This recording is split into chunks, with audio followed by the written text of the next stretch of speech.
یا صاحب الزمان یا صاحب الزمان۔ اعوذ باللہ من الشیطان الرجیم، بسم اللہ الرحمن الرحیم، الحمد للہ رب العالمین، والصلاة والسلام علی محمد وآلہ طیبین الطاہرین۔ محترم ناظرین، آج ہماری گفتگو کا موضوع قرآن مجید کی روح سے امام مہدی علیہ السلام کا قیام اور ان کے قیام کی علامات ہیں۔ جیسا کہ پہلے بھی گزشتہ ابحاث میں یہ عرض ہو چکا ہے کہ امام مہدی علیہ السلام کا موضوع قرآن مجید کے اندر بہت ساری آیات کی شکل میں ذکر ہوا ہے،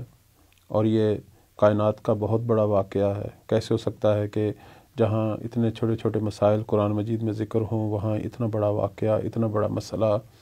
اور اتنی بڑی حقیقت جو ہے وہ قرآن میں ذکر نہ ہو۔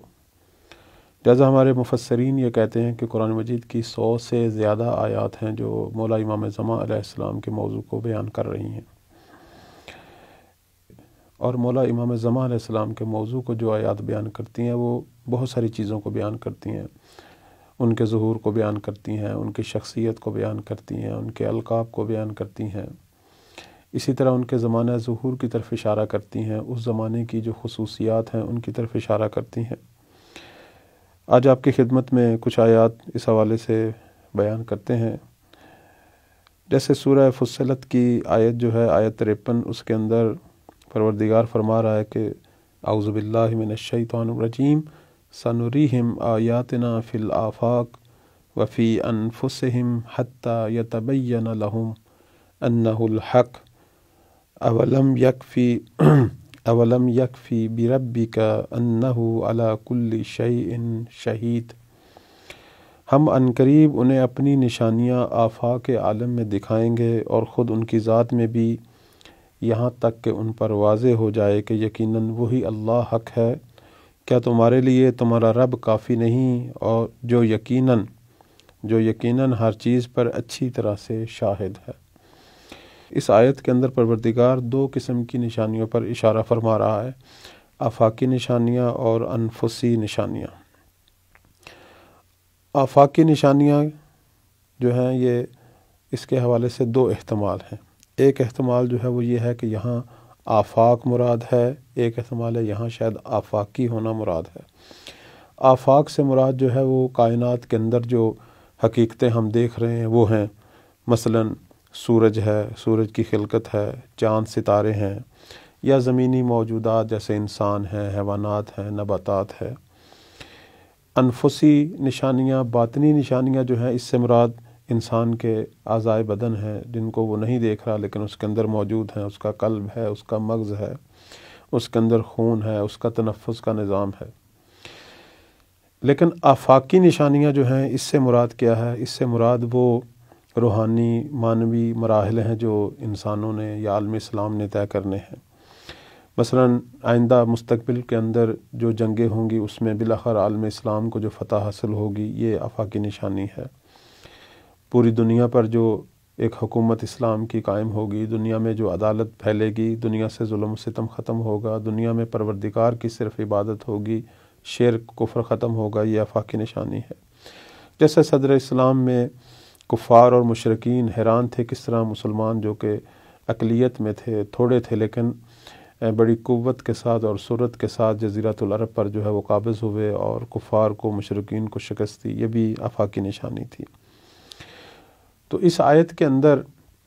آفاق اور انفس کی جو نشانیاں ہیں، اس کی جو مفسرین نے تشریح فرمائی ہے، اس میں انہوں نے آفاق، انفسی اور آفاقی نشانیاں جو ہیں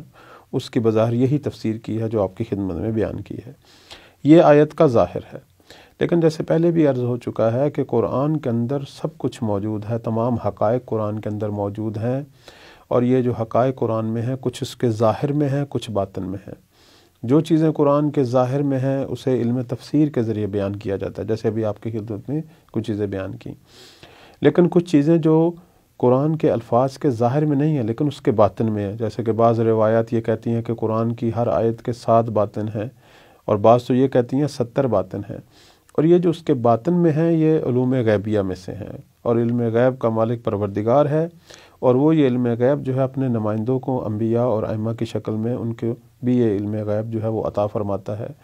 تو لہٰذا اس آیت کی تعویل کے اندر اگر ہم دیکھیں تو معلوم ہوتا ہے کہ یہاں جو نشانیاں بیان کی گئی ہیں وہ خود مولا امام زمان علیہ السلام کا قیام ہے،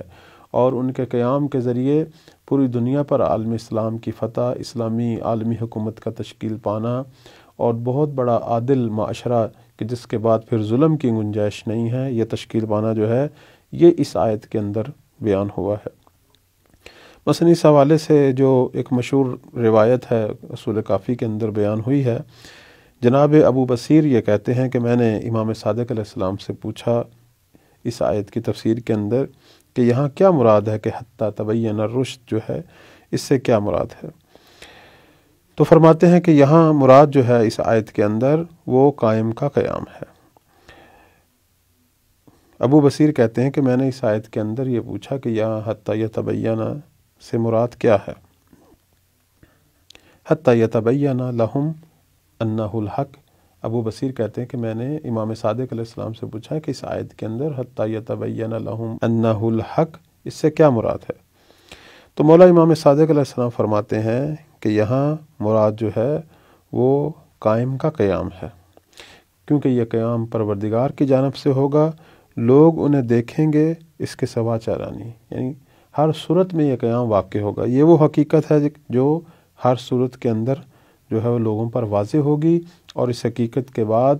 اسلام ایک عالمگیر مذہب اور ایک اسلامی عالمگیر حکومت کی شکل میں یہ حقیقت جو ہے وہ دنیا پر آشکار ہوگی۔ تو یہاں واضح ہوا کہ حق و حقیقت وہ امر ہے کہ جو وقت گزرنے سے یا زمانے کے حوادث سے ختم نہیں ہوتا، بلکہ جب خدا چاہے گا یہ آشکار ہوگا، اور لوگ پھر دیکھیں گے کہ دنیا کا انجام جو ہے وہ بالآخر حق و صداقت کے ساتھ ہی ہے۔ جس طرح دنیا کا آغاز حق و صداقت سے ہوا تھا، انجام بھی حق و صداقت سے ہے، اور اس حق و صداقت کی جو مکمل تجلی ہے وہ مولا امام مہدی علیہ السلام کے قیام کی شکل میں ہے۔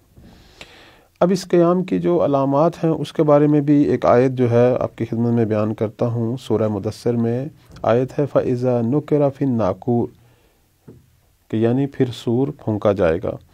ناقور سے مراد ایک ایسا نکارہ ہے کہ جو انسان کے کان کے پردے پھاڑ دے اور دماغ تک پہنچ جائے۔